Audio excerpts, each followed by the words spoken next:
자, 오늘은 이제 또 계속해서 마태복음의 말씀을 가지고 우리가 함께 말씀의 은혜를 나누고자 합니다.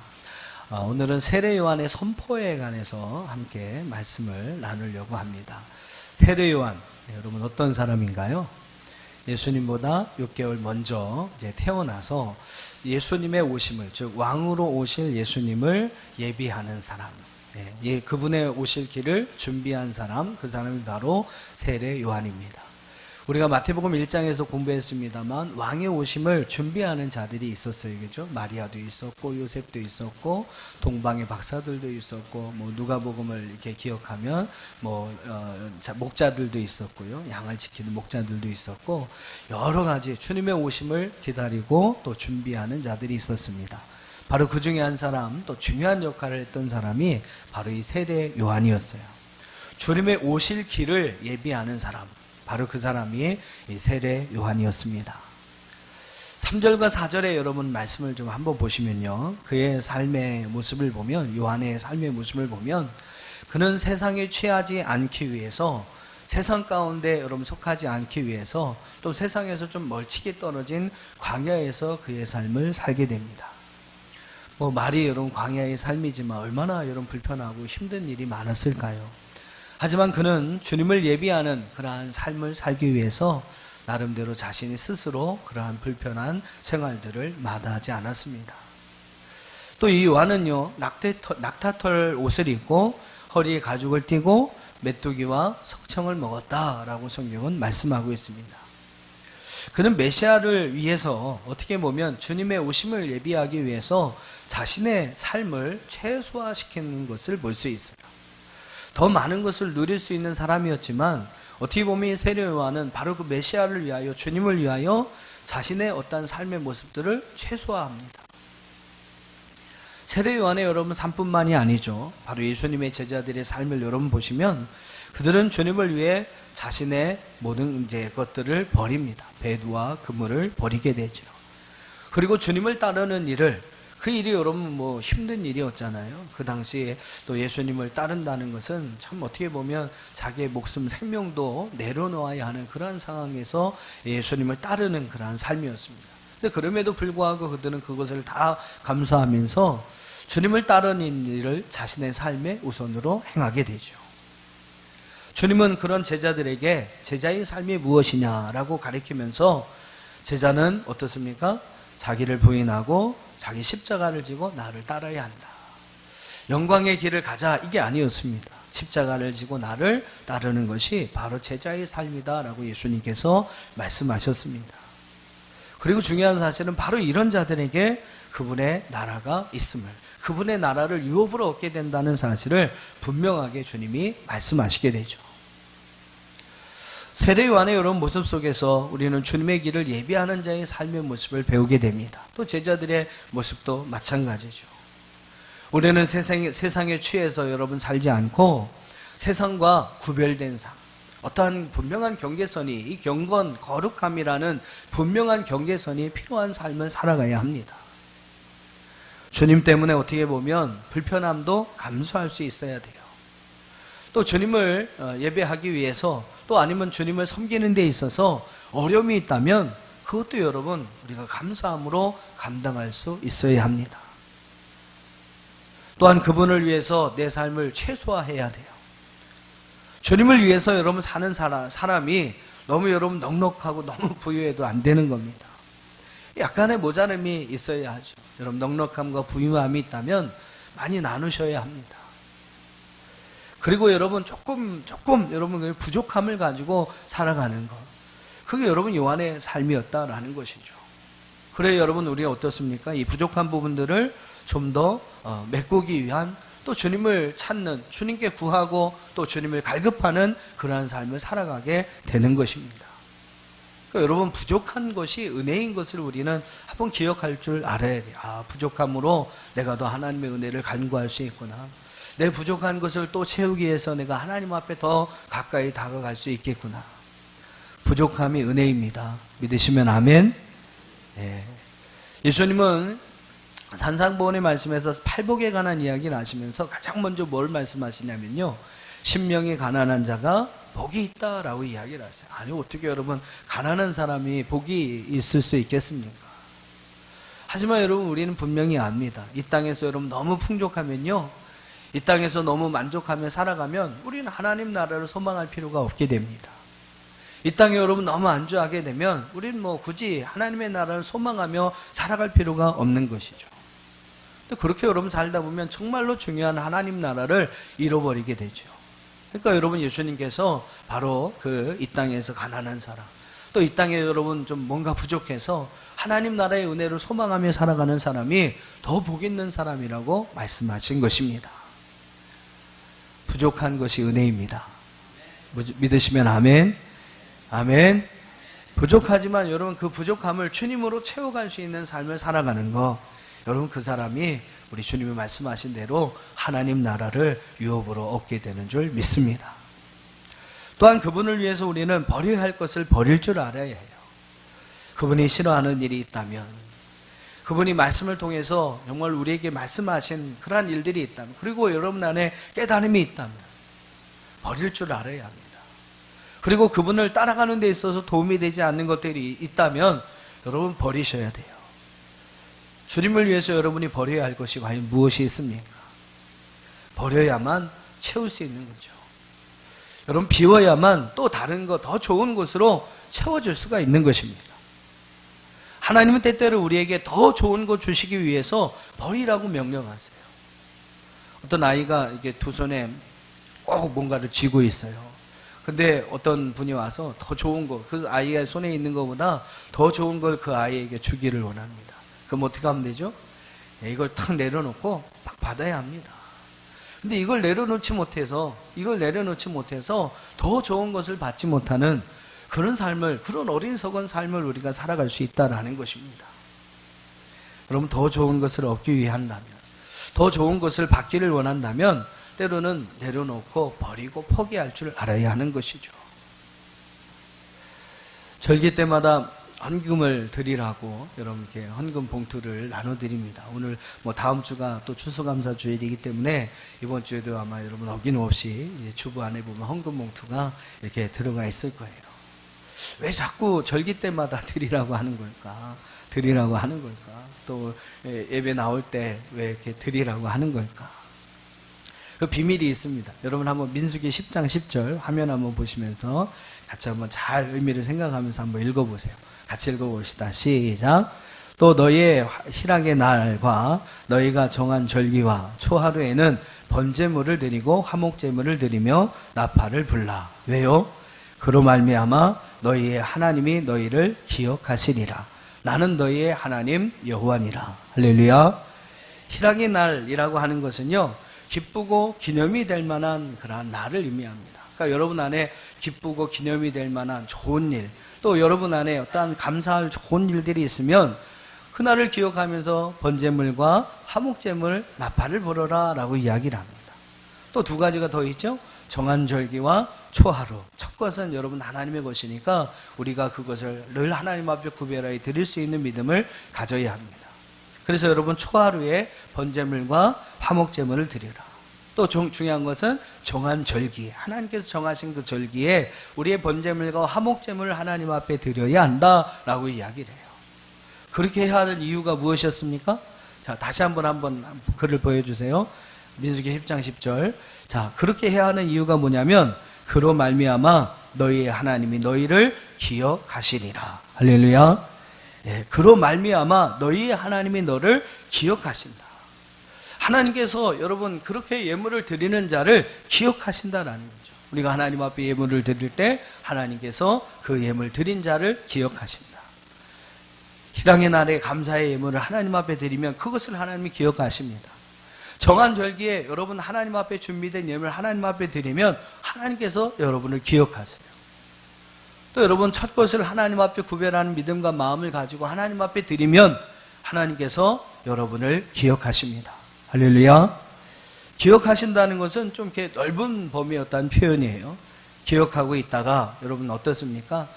저 사람을 기억하고 있다가 여러분이 좀 많은 것을 받은 거나 또 받은 은혜가 있다면 그 사람의 은혜를 기억하고 그 사람을 기억하고 있다가 혹시라도 여러분 행여나 그 사람이 어려운 일이 있거나 힘든 일을 만나면 내가 도와줘야지.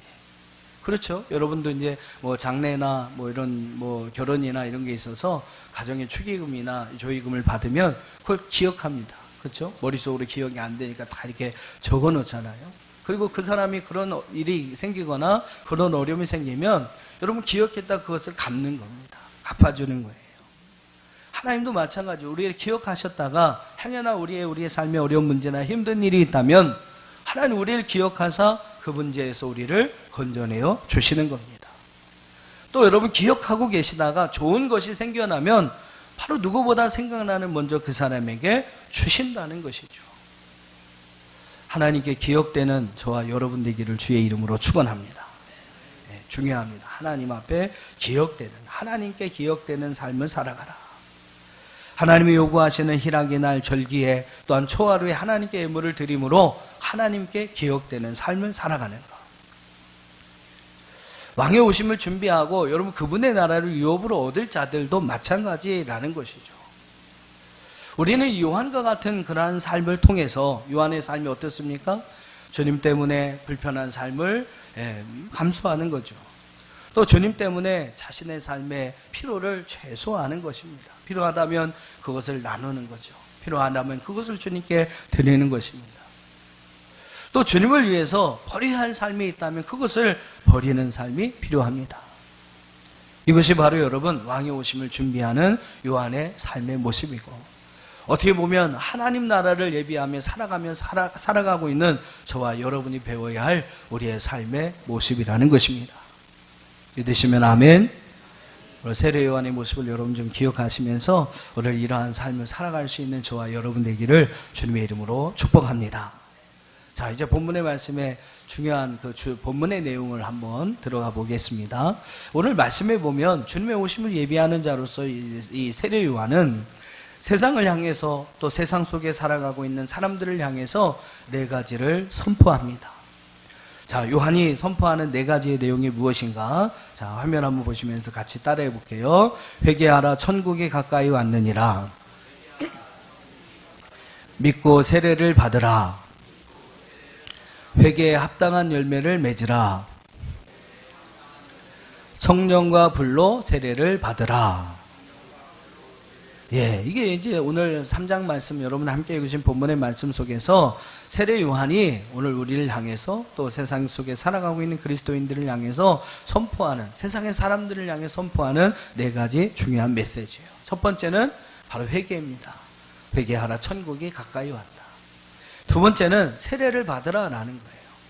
5절과 6절에서 여러분 보시면 뭐 구체적으로 그런 메시지는 나오지 않습니다. 근데 여러분 사람들이 어떻게 했어요?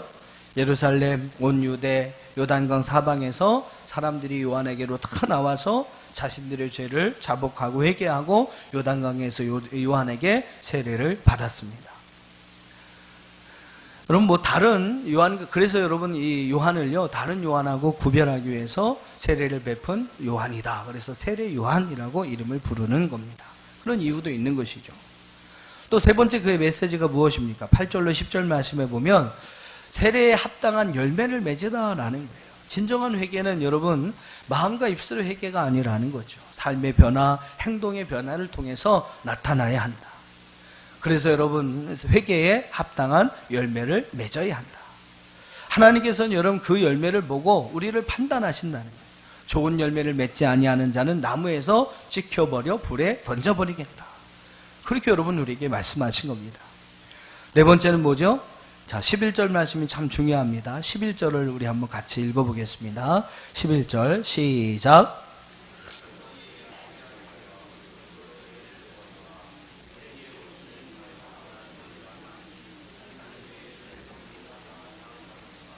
그는 성령과 불로 너에게 세례를 베푸실 것이요. 바로 세례 요한이 그 이후에 오실 예수님에 대해서 이야기를 하면서 나는 너에게 물로 회개를 주는 회개의 세례를 베풀지만 그분은 너에게 성령과 불로 세례를 베풀 것이다 라고 말씀했습니다. 바로 그분을 통해서 성령과 불로 세례를 받아라 라고 이야기를 하는 것이죠. 여러분 이 네 가지를 잘 기억하셔야 합니다. 이 요한의 선포 속에서 우리가 어떻게 하나님 나라를 우리의 기업으로 얻을 수 있는지, 어떠한 삶을 우리가 살아갈 때 어떻게 우리가 하나님 나라에 들어갈 수 있는지, 어떻게 우리가 살아갈 때 그 나라에서 영원히 살아갈 수 있는지에 대한 우리의 신앙의 삶의 원리를 여기서 찾아볼 수 있습니다. 하나님 나라를 유업으로 얻기 위해서는요, 네 가지가 우리에게 필요합니다. 그 첫째는 무엇이죠? 첫째는 회개입니다. 회개. 인간의 타락은 바로 죄로 인하여 온 타락입니다. 아담과 하와가 하나님 말씀에 불순종함으로 인하여 죄가 우리에게 온 것이죠. 그 죄로 인하여 타락한 인생을 하나님의 형상을 잊어버리게 됩니다.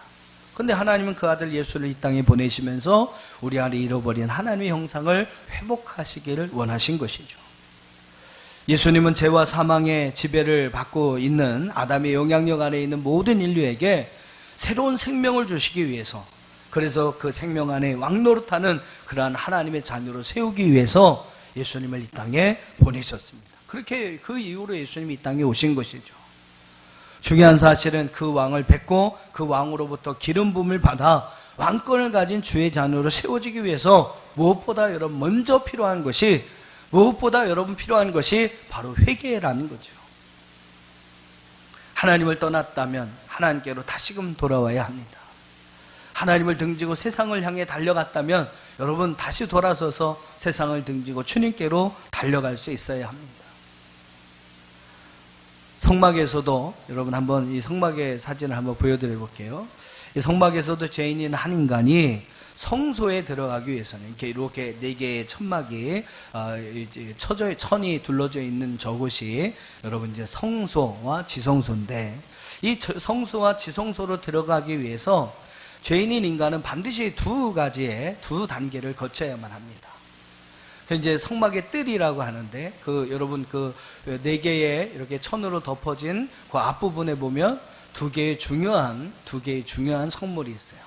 하나가 무엇이냐면 번제단과 물두멍입니다. 죄인인 한 인간이 성소에 들어가기 위해서는, 그리고 그 성소에서 하나님의 은혜를 경험하기 위해서는 반드시 두 단계를 거쳐야 돼요. 번제단, 그 번제단에서 자신의 죄를 태웁니다. 또 물두멍에서 물로 자기를 정결케 합니다. 이 과정을 여러분 반드시 거쳐야만 그 사람은 성소에 들어가서 그 속에서 하나님이 주신 은혜를, 또 다른 은혜를 누리게 되는 것입니다. 바로 여러분 먼저 우리가 회개의 삶이 필요하다는 거죠. 죄를 태우고 또한 하나님의 성령의 또한 그러한 은혜로 우리의 모든 더러움을 씻기는 이러한 은혜가 여러분 우리 가운데 있을 때 우리가 성소에 들어가서 하나님 나라에 들어가서 거기서 하나님의 주시는 놀라운 은혜를 누리며 살아갈 수 있게 된다. 그래서 여러분 이 모든 우리의 믿음과 신앙의 첫 관문은 바로 이 죄를 해결하는 회개가 있다라는 것이죠. 자, 그 다음에 두 번째 선포가 무엇이었습니까? 요한의 두 번째 선포가 무엇이었어요? 세례, 믿고 세례를 받으라. 세례는 자기 주장을 버리고 자기를 부인하는 삶을 결단하는 은혜식입니다. 그냥 물로 이렇게 들어갔다 나오거나 아니면 약식으로 물을 뿌리는 거, 그게 여러분 세례가 아니에요. 그것은 하나의 표시입니다. 내가 앞으로 이제 나 주장을 버리고 나를 부인하고, 내 주장을 버리고 나를 부인하고 내 안에 있는 주님으로, 또 하나님께서 우리에게 주신 말씀의 은혜로 살겠습니다라고 결단하는 것이 바로 진정한 세례의 의미입니다. 자기를 부인하는 자만이 여러분 예수님을 따를 수가 있고요, 자기가 죽어야 바로 우리 안에 있는 예수님의 은혜와 능력으로 우리가 살아가게 되는 것입니다. 믿으시면 아멘. 두 분류의 사람이 있다고 보통 이야기해요. 자기 힘으로 사는 사람, 또 한 사람은 하나님이 도와주시는 힘으로 사는 사람. 여러분은 어떤 사람인 것 같습니까?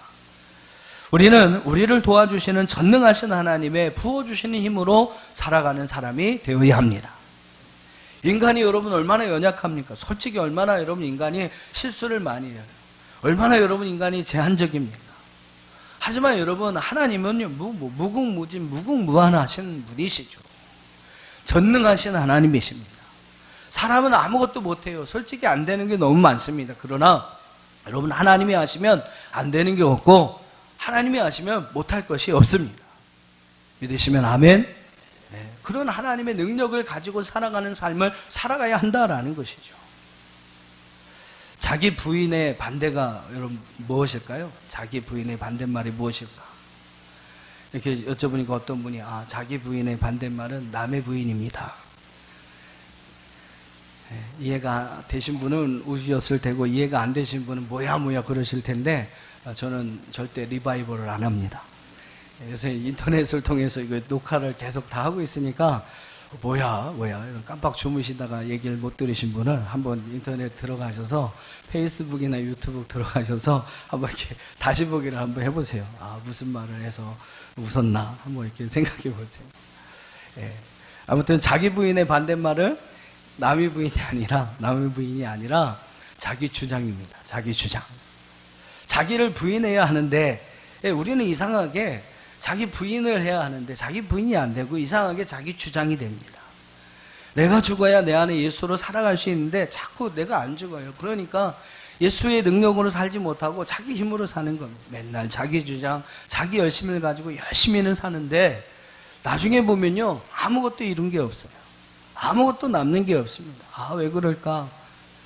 내가 해서 그래요. 내 힘으로 살려고 하니까 그런 겁니다. 나는 아무 능력도 없는데 하나님에 비하면 나는 아무것도 아닌데 그 하나님의 능력을 이미 우리 안에 주셨는데 그 능력으로 살지 않고 그냥 자기 힘으로 자기 능력으로 자기 주장으로 살려고 하니까 안 되는 것이죠. 안 되는 겁니다.